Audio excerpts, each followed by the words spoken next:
Bienvenue à ce plateau spécial qui reçoit pour vous Jean Beckmans Nkongolo.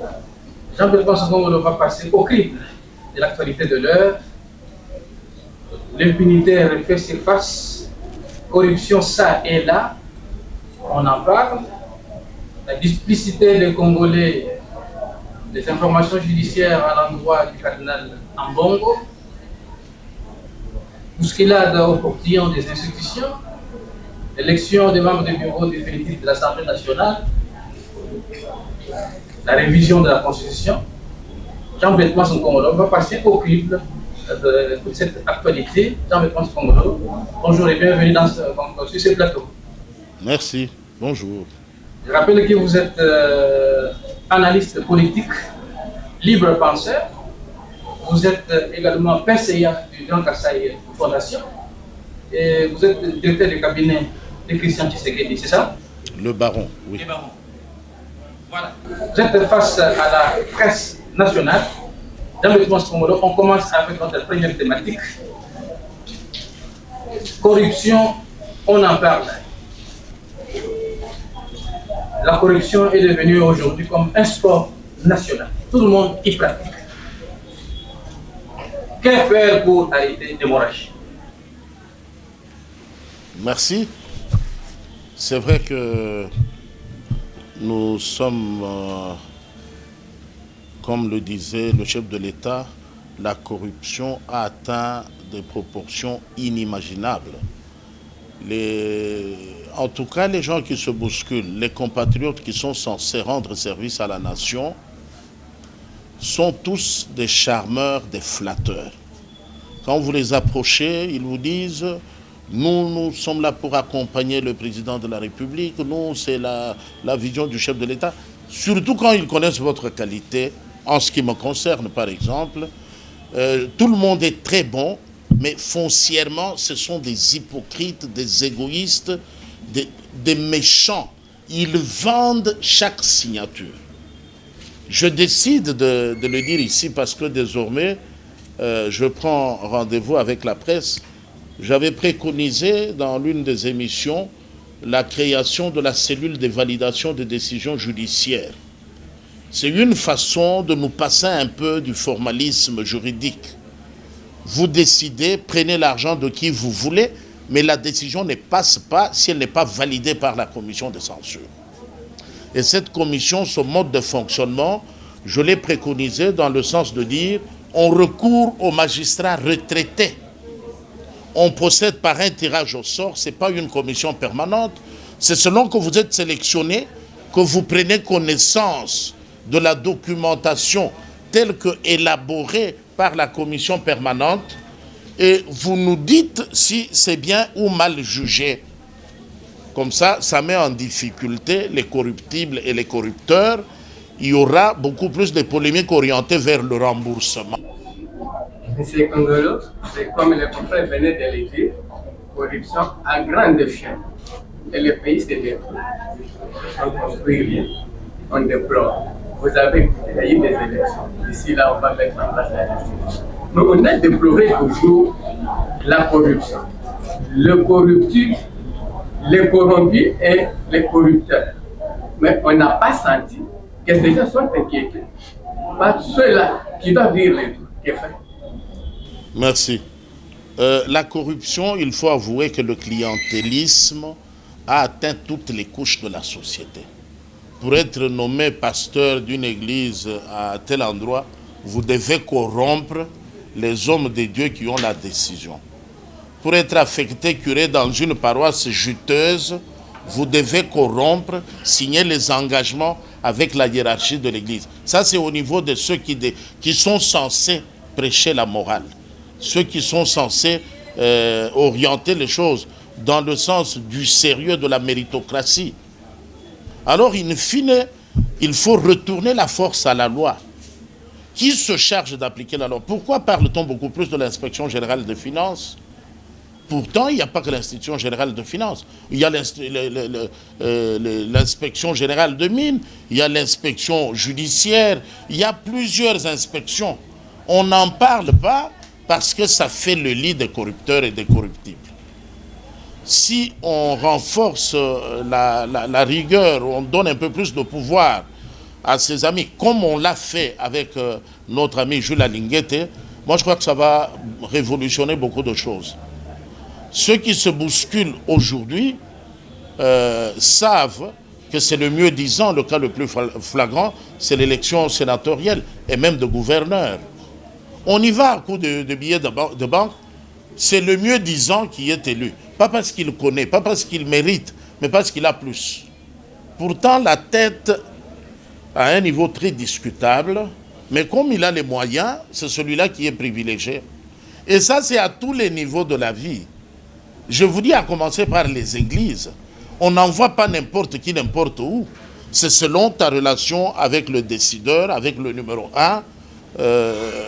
Pour le cas des églises de réveil, il y a les géniteurs, les initiateurs qui sont supposés avoir imposé les mains à X, Y et qui ont un engagement particulier avec lui, qui disent « toi tu mérites d'aller à gauche, toi tu mérites d'aller à droite ». Et pour les églises établies, catholiques, orthodoxes et consorts, c'est la même chose. Tout se fait à coup de billets de banque. Mais le président de la République que vous avez cité tout à l'heure, que tout le monde dit qu'il l'accompagne, a mis en place quand même une agence de prévention, de lutte contre la corruption. Mais pourquoi les choses ne marchent toujours? Cette agence est dirigée par des gens qui ne connaissent aucune réalité du pays.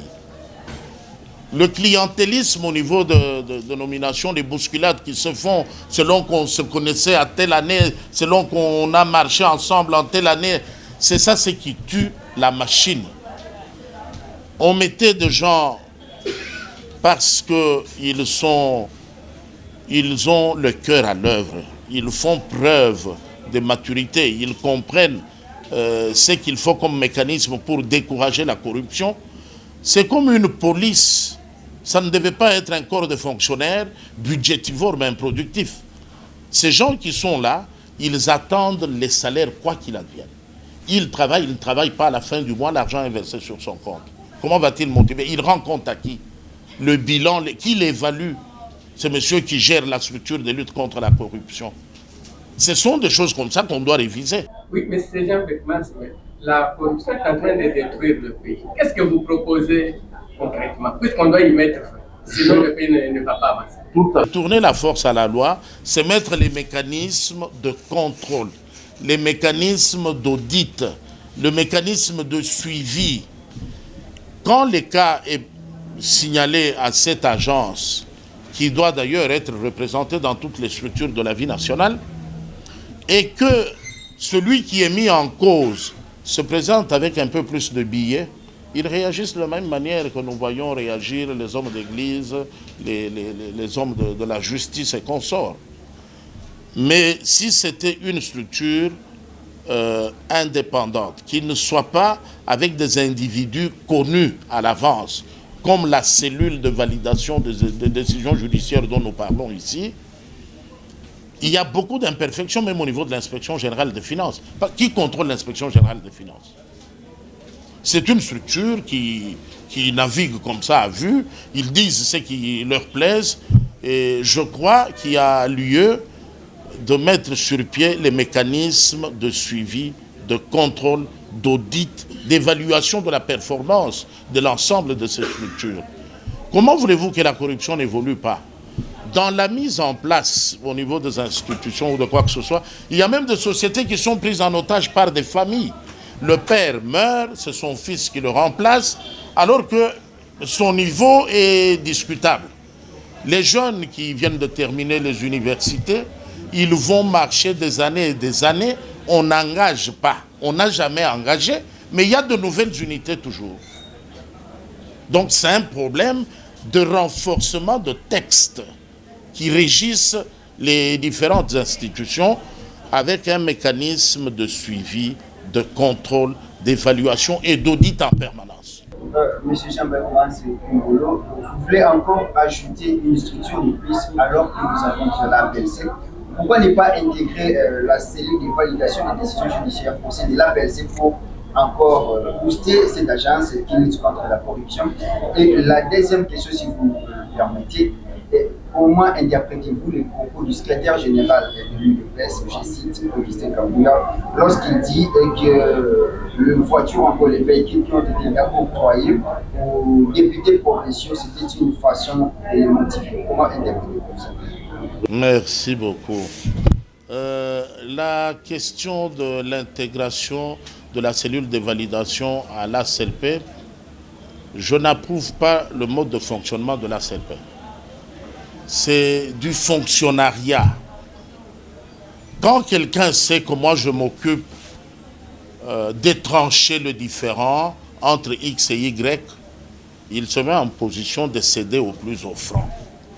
Mais quand tu ne sais pas si tu seras appelé à trancher, l'attitude change. Ça veut dire, comme on fait le tirage au sort, on a recensé les différents juristes déjà retraités, pensionnés ou tout ce que vous voulez, sur l'ensemble de la République. Tu reçois l'invitation de la cellule, toi-même tu ne sais pas quel est le dossier qui t'attend, qui va te corrompre.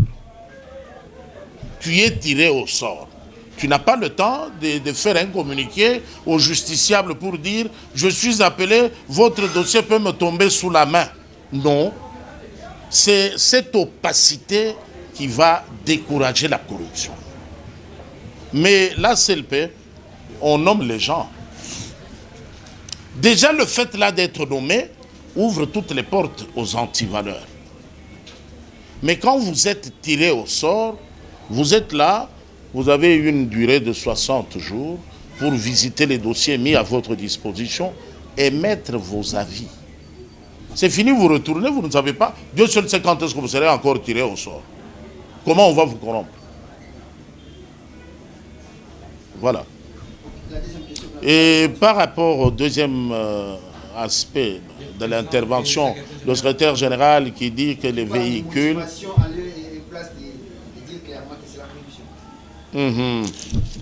Nous devons nous dire certaines choses en face. Le secrétaire général du parti qui a le plus combattu en faveur de la démocratie dans ce pays, il n'y a jamais eu de question pour dire comment l'UDPS a fait pour survivre au bout de près de 40 ans de bataille, sans fonction, mais en train de perdre les biens. Si nous sommes là aujourd'hui à parler comme ça librement, c'est parce que quelque part, quelqu'un a perdu la vie, quelqu'un a perdu le travail, quelqu'un a perdu ses biens, quelqu'un a perdu une partie du membre de son corps dans le combat pour obtenir que nous soyons en cravate aujourd'hui, qu'on nous appelle par nos prénoms, que nous n'attendions plus les BI pour avoir posé une question X, Y. Mais aujourd'hui, on regarde plutôt à la moisson. L'UDPS s'est battu, c'était son devoir. Mais l'UDPS n'a pas le droit de jouir. Comment le secrétaire peut-il dire on a donné pour motiver, on a donné pour encourager? Quand on arrachait les biens des combattants de l'UDPS, qui posait la moindre question sur le sort? Quand on bloquait les salaires des combattants, quand on révoquait les combattants, juste pour avoir cru en l'UDPS, quand est-ce qu'on en a fait un procès? Vous oubliez que les gens ont perdu des maisons, des parcelles arrachées, des travaux. Donc, papa se réveille pour aller au travail, il n'a plus de bureau. On l'a révoqué parce qu'il appartient à l'UDPS. Quand est-ce qu'il y aura un procès pour rendre justice à tous les combattants? Parce qu'aujourd'hui, c'est trop facile de dire le secrétaire général a dit on donne des véhicules pour encourager, pour motiver. Mais c'est une goutte d'eau dans l'océan par rapport au bien que les combattants ont perdu. Jusqu'à perdre la vie humaine. Le cimetière le plus long, vous vous en souvenez, c'est Katanga Kasaï, au nom de l'UDPS. Quand est-ce qu'il y aura procès? Kyungu est déjà mort. Certaines questions, je crois qu'elles devaient nous faire droit au dos pour les soulever seulement. Ne réagissons pas tous comme les M23, Ambongo, Nanga et consorts. Nous devons nous regarder la réalité en face, dire ces gens se sont assez battus. À aucun moment on a dit UDPS merci. Jamais un Congolais a dit ça. On voit seulement, mais pourquoi ils doivent manger aujourd'hui? Pourquoi ils roulent carrosse maintenant? Mais ils viennent d'où? Ce sont des rescapés, des martyrs vivants. Nombreux sont décédés, on n'en parle même plus. Mais tous les députés provinciaux n'étaient pas des députés. Attention, nous parlons ici de M. Augustin Kabouya, secrétaire général de l'Union pour la démocratie et le progrès social. La démocratie, c'est entre autres la liberté d'expression et la liberté de communication. Monsieur le secrétaire général a donné ses opinions. Moi, je ne suis pas son porte-parole, je suis encore moins son défenseur. J'inscris ça dans le cadre de la beauté de la démocratie. Vous parlez d'une commission des sanctions sous forme de cellule de validation, bien sûr. Qu'est-ce que vous pensez pour éviter tout chevauchement? Parce qu'au préliminaire, nous avons des institutions habilitées qu'on appelle les instances judiciaires de part et d'autre. Et vous ajoutez sous forme d'une superposition une commission. Alors, pour éviter ces chevauchements, on sent que nous avons une nouvelle structure qui veut nous menacer. Comment vous pensez procéder pour éviter tout chevauchement? C'est la première question. La deuxième, nous parlons de l'impunité. Pourquoi ce mot détournement a pris de l'ampleur sous la plume de Félix-Antoine Tshisekedi Tshilombo? Est-ce les gens qui l'ont taxé de ne pas être préparés avant qu'il assume toutes ses fonctions au niveau de la nation ont-ils raison, ou soit ils cherchent à s'adapter à quelque chose qui ne correspond pas avec la RDC? À vous la parole. Merci beaucoup. J'imagine que vous n'avez pas beaucoup vécu dans la diaspora. Parce que si vous avez vécu dans ce pays, le plus grand détournement de l'histoire date de Mobutu avec l'époque Munguludiaka Bernardin. Je m'excuse de citer son nom. On a toujours pillé, on a toujours volé, on a toujours détourné, mais en silence. Le mérite du président providentiel, son Excellence, M. Félix-Antoine Tshisekedi Tshilombo, c'est qu'il met tout sur la table. Quand tu as volé, on dit que tu as volé. Et on te défère devant les instances judiciaires pour répondre, pour dire que tu es innocent ou que tu es coupable. Ne demandez pas au président d'aller faire le travail de ce juge ou de ce magistrat, bien qu'il soit le magistrat suprême. On a toujours volé. C'est seulement qu'on n'en parlait pas. On a toujours confisqué les biens des gens. On a toujours porté atteinte même à la vie humaine. Seulement ça se faisait en silence. La différence, c'est qu'aujourd'hui, avec l'énigmatique Rangers, pour dire stop, tout est devenu éclairé, illuminé, ça se passe au grand jour. Le vol, attendez, ce pays avait été endetté d'une dette qui lui collait vraiment au cou, mais qui était à peine la moitié de la fortune de certains individus qui ont transformé les chars de combat en bateaux de transport, l'affairisme de responsables a fait qu'ils deviennent plus riches que la nation dans ce pays. À l'époque Mobutu. Nous l'avons vu.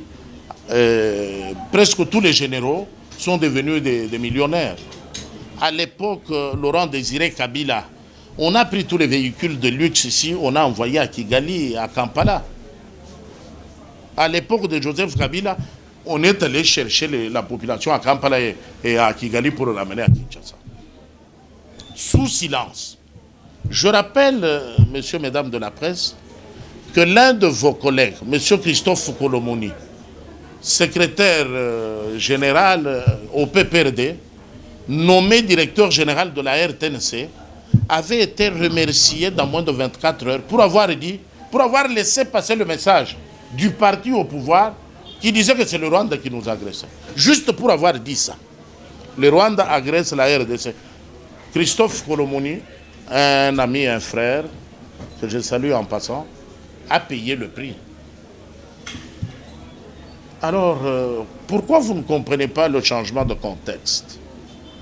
Que désormais, on est libre, il n'y a plus de sujet tabou.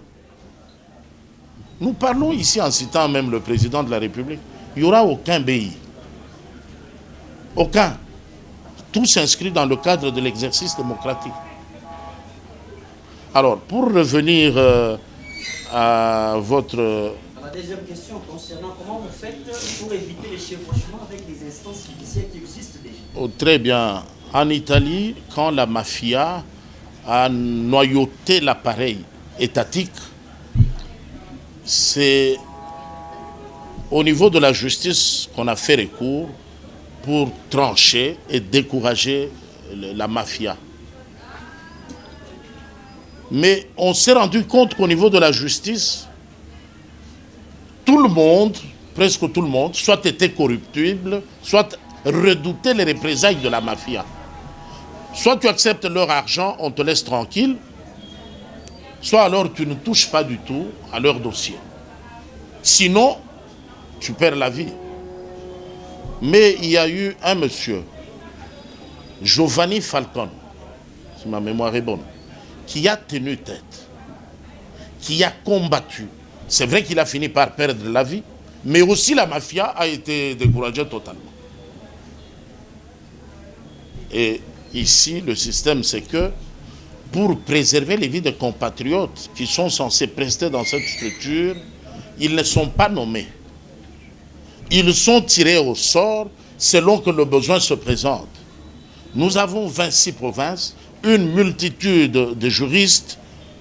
Le tirage au sort, l'orientation dans les commissions spécifiques avec des dossiers bien classés, déjà tranchés au plus haut niveau de la justice, mais qui repassent en analyse devant les experts qui n'ont pas d'intérêt pour qu'ils disent que c'est bien ou mal jugé. Et leur avis pèse.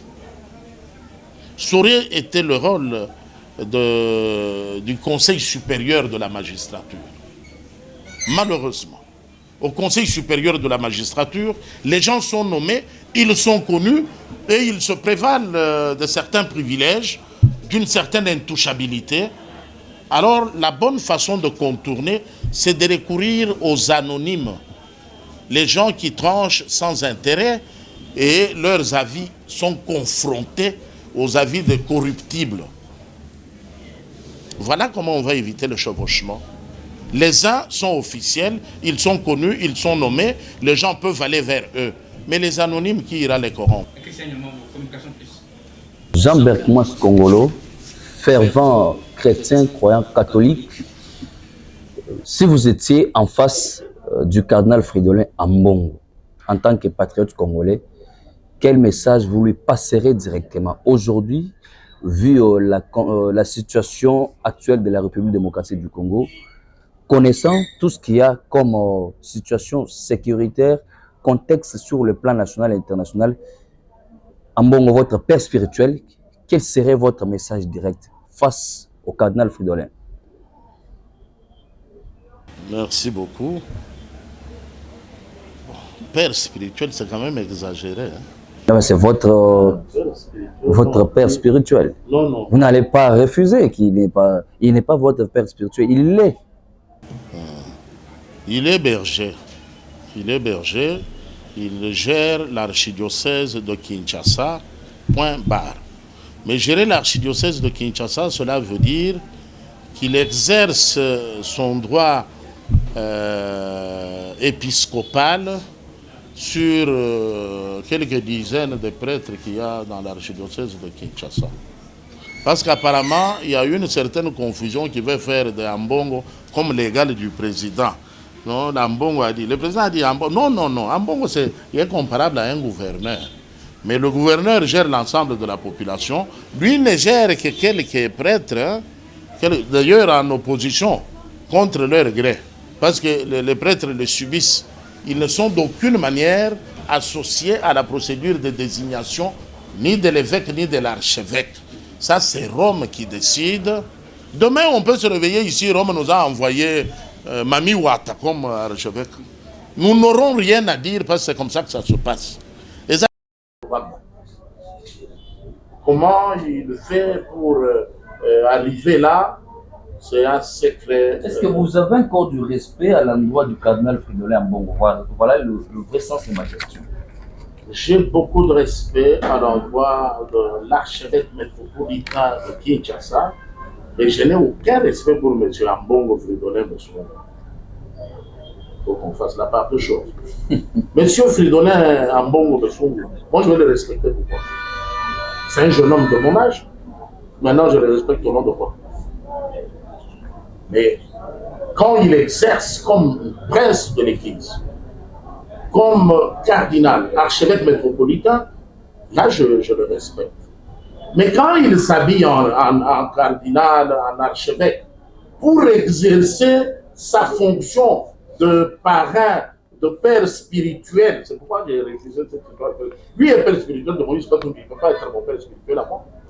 Ah, oui, alors, tu l'as vu se faire recevoir par Katumbi en culotte, tu l'as vu traîner par Olive, l'être en train de flatter le serpent comme ça. Et un individu comme ça, tu viens me dire à moi, c'est mon père spirituel. Un peu de respect pour moi. Alors, je dis, j'ai beaucoup de respect pour le cardinal, je n'ai aucune considération pour le Chambon. Aucune.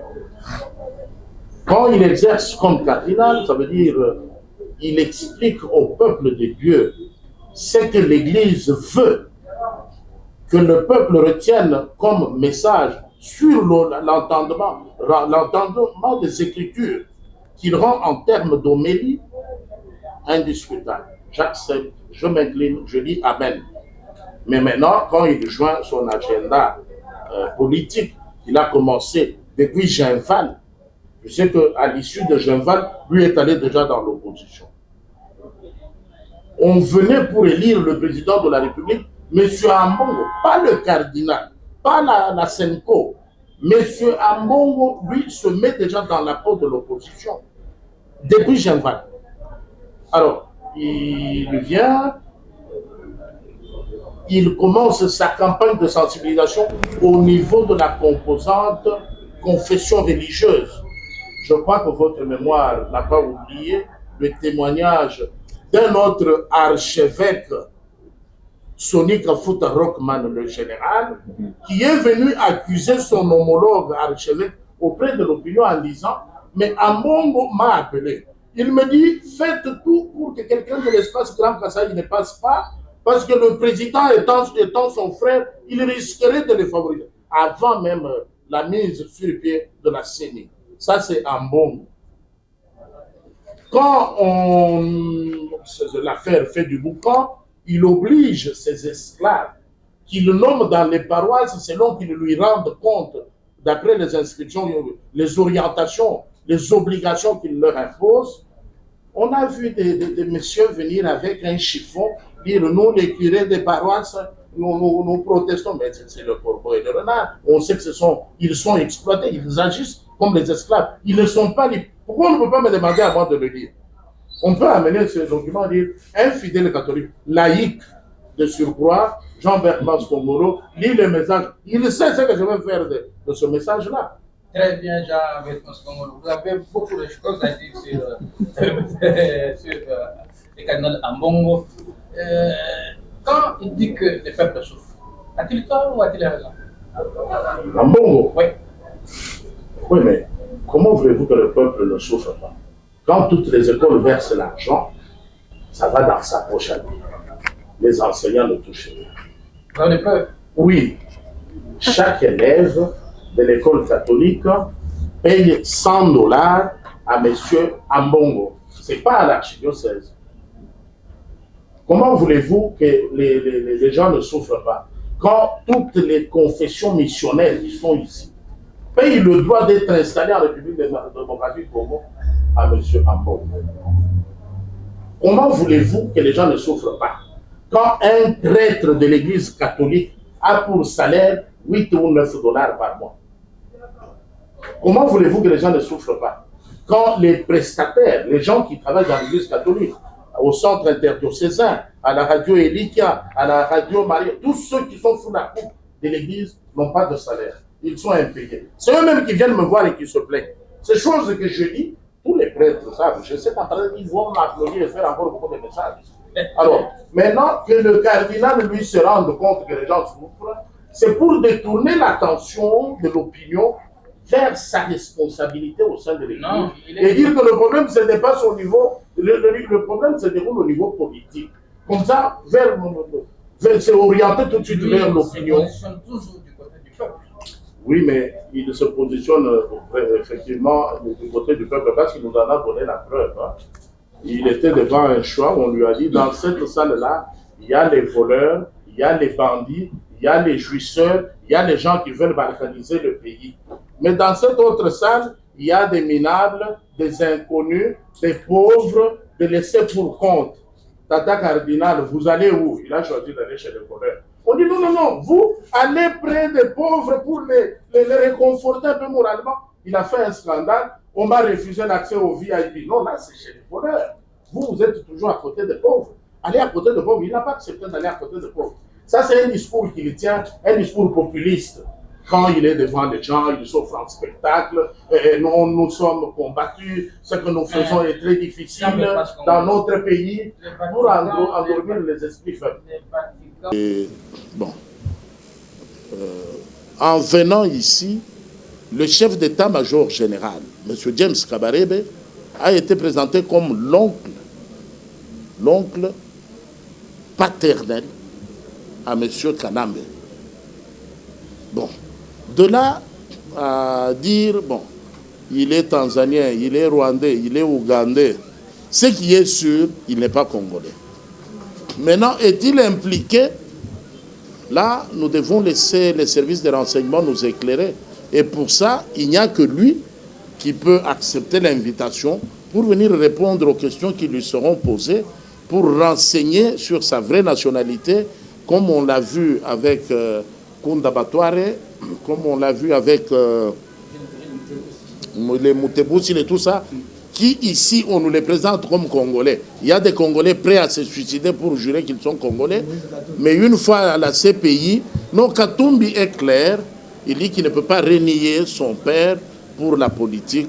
Son père est juif, sa mère est zambienne, il n'a rien à voir avec la nationalité congolaise. Il peut la demander, mais seulement pour demander la nationalité, ce n'est pas en construisant une église qu'on demande la nationalité. Ce n'est pas en soutenant une équipe de football. Non, on demande en adressant une lettre en bonne et due forme. Le cardinal est mieux placé pour parler pour l'intérêt de la population congolaise ou pas. Et la dernière question est, j'ai entendu votre réponse quand le confrère, soit le concert a posé, vous avez parlé qu'il touche de 9 000 $ et aussi la gratuité de l'enseignement primaire secondaire. Apparemment, c'est quand il y a eu la restauration de la gratuité, ça a créé la colère en cardinal et qui s'est mis à parler de tout ce qu'il raconte.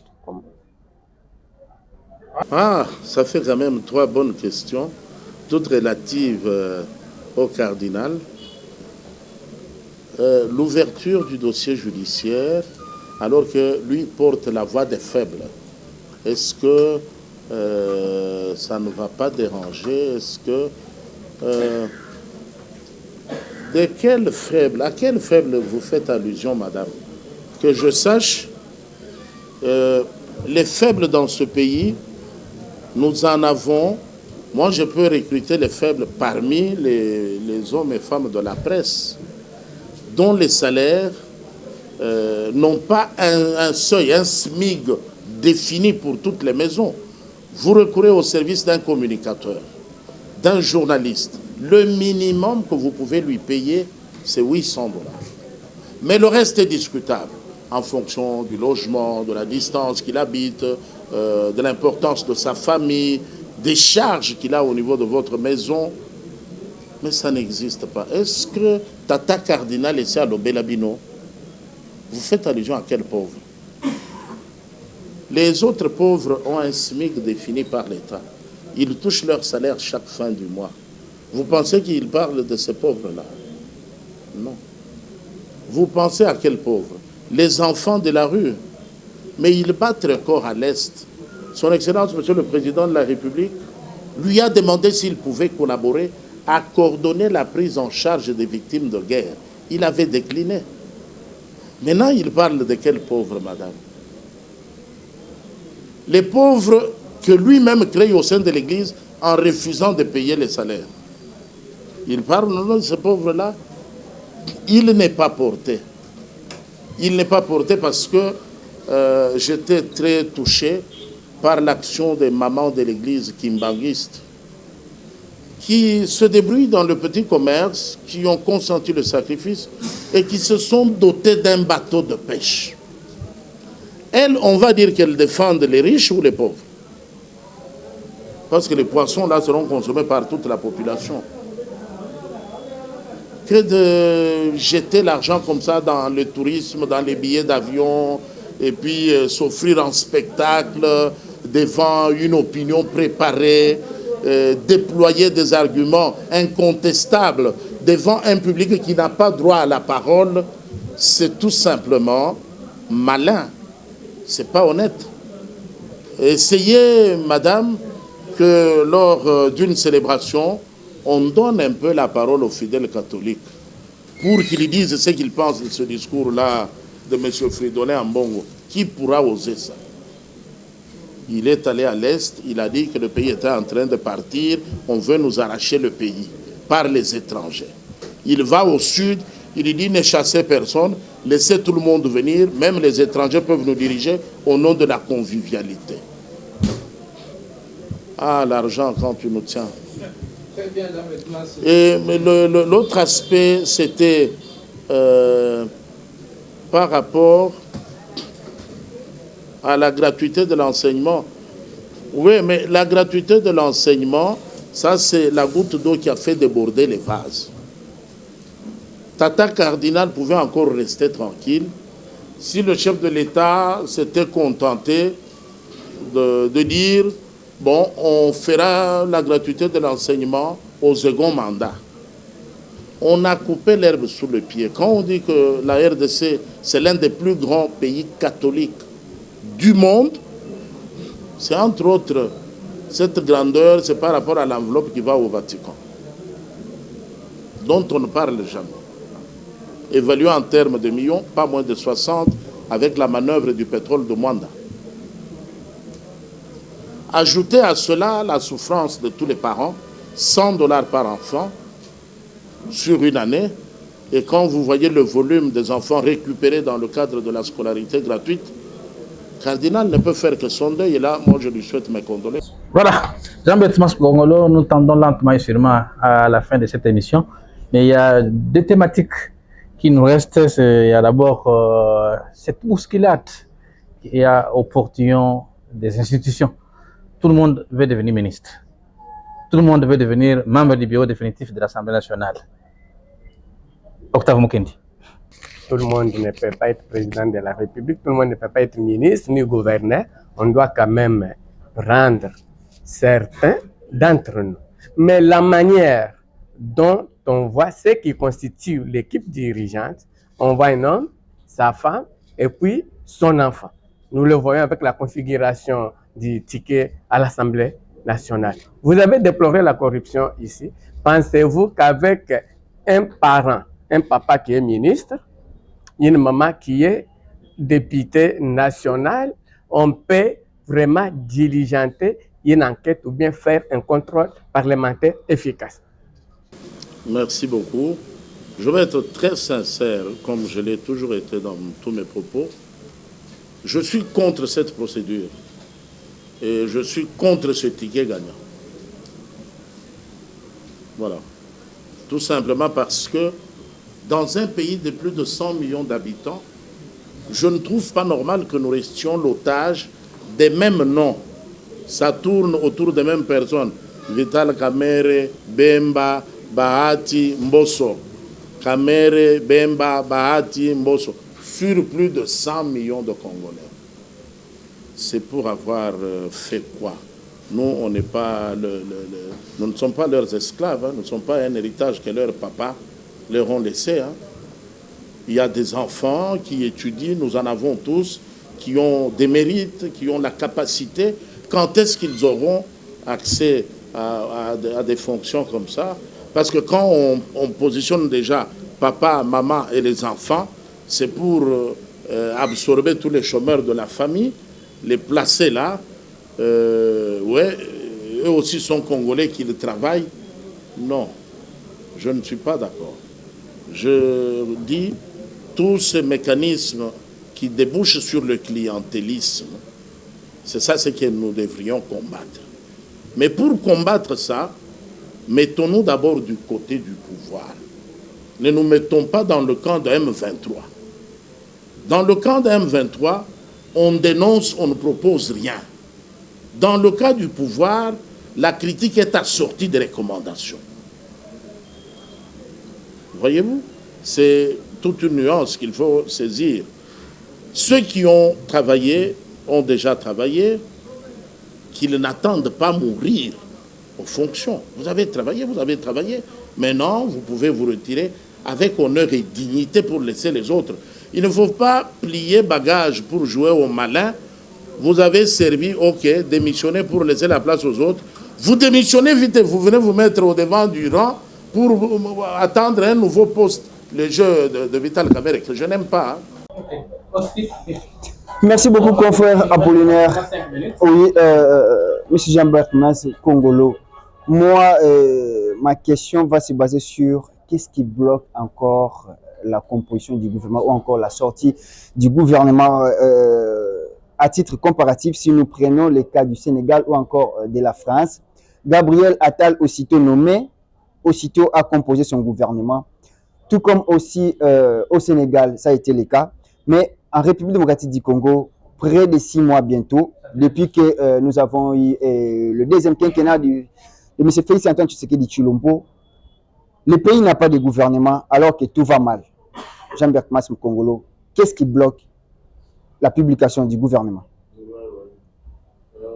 Cette question posée à la manière du M23 m'inspire de vous dire, quand vous dites tout va mal, nous sommes ici en paix. On n'a pas eu de crépitement de balles, on n'est pas inquiété. Mais vous affirmez que tout va mal. Ça, c'est à la manière du M23. Vous dites, on a vu au Sénégal, ça fait autant de jours, en France, ça fait... Vous décidez d'ignorer le cas de la Belgique, capitale de l'Union européenne. Plus d'une année sans gouvernement, personne n'en est mort. Vous décidez vous-même d'ignorer ça. Mais vous choisissez ce qui vous arrange. Sénégal, France. Moi, je vous supplie de vous souvenir aussi du cas du Royaume de Belgique, qui a fait plus d'une année sans gouvernement. Alors, dans notre pays, l'heure était d'abord à l'identification de la majorité. C'est une période d'autodétermination. Vous venez au Parlement, oui, mais pour faire quoi? Vous venez combattre ceux qui construisent ou est-ce que vous venez apporter votre soutien? Ce temps-là est un temps qui est difficile à gérer parce que c'est une balle de chauve. Tout le monde va raser la tête, vous avez l'impression que vous avez affaire aux chauves.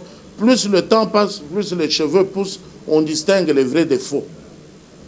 Ceux qui se bousculent au portillon du gouvernement, du bureau de l'Assemblée, du bureau du Sénat, ainsi de suite, sont les plus corruptibles qui existent dans ce pays. Donc si vous avez dans votre parti quelqu'un prêt à tout donner pour que vous le fassiez passer ministre ou membre du bureau, sachez que c'est le plus corruptible. Les membres de l'Union sacrée n'aident pas le chef de l'État. Non, l'Union sacrée... Tous ces gens qui se bousculent sont partis de l'Union sacrée. Mais la machine à détecter les corruptibles et les corrupteurs n'existe pas dans l'Union sacrée. C'est toute une génération, plusieurs générations d'ailleurs, depuis l'époque du maréchal, qui a vu que la corruption atteignait des propositions inacceptables. Il a démonétisé plus de 2 fois. Merci, Monsieur Congolo. Merci aussi aux confrères parce que nous arrivons vers la fin de cette émission. Peut-être que le temps nous fait surface. On avait encore tant de questions à vous poser. On aura à organiser d'autres émissions pareilles. Que dites-vous de ceux qui accusent le président Félix d'être passif vis-à-vis de ses poulains, les membres du présidium de l'Union sacrée, qui pour certaines personnes pensent que l'Union sacrée, c'est une pépinière d'une opposition sans tambour battant. Et même d'autres gens nous l'ont rappelé ici que non. Macron l'a dit, qu'on n'a pas été capable d'instaurer l'autorité de l'État à l'est de la République démocratique du Congo. Et les gens pensent que le président Félix devient de plus en plus passif. Et cette compréhension fait naître... chacun cherche à jouer à un profit, les membres de l'Union sacrée qui s'imposent. Il ne dit rien, il dit non, c'est un jeu démocratique. Et nous disons, c'est comme si les gens ont raison. À vous la réaction. Merci. La lecture là des soutiens internes du M23 sous la coupe de M. Ambongo veut que la guerre de l'Est soit une guerre qui a commencé en 2019 avec le président Félix. Non, c'est une guerre qui date des années 90 avec le génocide rwandais. Et là, nous sommes dirigés par le maréchal Mobutu. Et quand le président de la République, le providentiel, énigmatique Ranger, prend les arènes du pouvoir en 2019, la guerre était déjà vieille de plus de 20 ans. Il faut avoir un cœur comme celui de M. Fridolin Ambongo pour dire, même les 20 ans là, c'est seulement M. Félix qui doit en répondre. C'est ça la lecture de M. Ambongo. Non. Monsieur le Président de la République n'est pas très tolérant. Non, il est tout simplement, il sort de l'école de la démocratie. Mobutu nous a gouverné avec la dictature. Kabila est venu avec le fouet. Joseph avec le calcul de balkaniser le pays. C'est le tout premier président qui amène la démocratie. C'est difficile pour tout le monde de comprendre que l'exercice démocratique demande de la tolérance. Arrivé pratiquement à la fin de cette émission. Un mot, 30 secondes sur la révision de la Constitution, avant qu'on boucle la boucle à ce plateau spécial. Non, il n'y a pas d'autre issue, il n'y a pas d'autre façon d'aller. On doit seulement déchirer la Constitution actuelle et rédiger une Constitution adaptée aux besoins réels de notre pays. Nous n'avons pas de Constitution. Vous parlez de la Constitution que les belligérants rédigés à Kigali, adoptée en Afrique du Sud par les gens qui se faisaient la guerre. Nous avons refusé de la voter en 2006. Kabila nous l'a imposée par force parce que Kagame lui obligeait. C'était la condition pour qu'il reste au pouvoir. Et vous voulez que ça soit ça, considéré comme la constitution de notre pays? Sa place, c'est dans le feu. On doit refaire la Constitution. Quelqu'un nous a même menacé avec les armes, en disant qu'ils viennent pour refuser le référendum, je vais régler leur compte. Aujourd'hui, vous êtes avec eux. Et maintenant, il est temps, seuls les imbéciles et les morts ne changent pas. Jean-Bertrand Congolo, ça n'est complètement fini pour ce numéro de plateau spécial. Vous qui nous prenez en cours, je vous rappelle que nous recevions sur ce plateau Jean-Bertrand Congolo, qui est analyste politique et libre penseur. Il est également PCA du Grand Kasaï Fondation, directeur du cabinet de... Non, on n'a pas parlé du cabinet. Qu'est-ce que ça vient chercher ici? Même pas une seule question sur ça, alors que moi j'aurais bien voulu... Place un mot sur le cabinet. Le cabinet fait déjà le travail que nous sommes en train de vous dire ici, de la cellule de validation des décisions judiciaires. Nous faisons de la facilitation, nous orientons les investisseurs, nous accompagnons les gens qui sont aux abois, qui sont en détresse, qui n'ont pas de quoi corrompre. Nous les accompagnons pour casser les barrières, comme on le dit en lingala, kobuka bakale. Et ils savent que quand je pointe, les portes doivent s'ouvrir parce que les choses que nous on apporte aident réellement. Le chef de l'État apaise effectivement les tensions sociales et résolve le cas des indulgents. C'est ça le cabinet du baron M. Christian Tshisekedi. Qui a été cité dans les dossiers Malheureusement, on attendait, on croyait que le gars allait insister sur ces accusations, mais il a vite battu en retraite, il s'est rétracté, alors que nous, on voulait montrer à la face du monde, mais pas que dans le dossier Okende, dans les minerais qui quittent le Katanga, dans l'affaire de la malle de 800 000 $ à, je crois, Roissy Charles de Gaulle, aux Aventem, dans les parcelles confisquées à Pigeon, alors que c'est normal. Quand vous voyez, vous, la noblesse et la bourgeoisie que je reflète, vous pensez qu'on peut avoir besoin d'aller nous quereller pour des parcelles en Guiringiri? Jean Bertmas Nkongolo, merci d'avoir accepté notre invitation. Nous vous disons sincèrement merci et on va multiplier ce genre d'occasion à ce qu'on puisse éclairer l'antenne de l'opinion nationale et internationale. Donc, chers confrères, merci.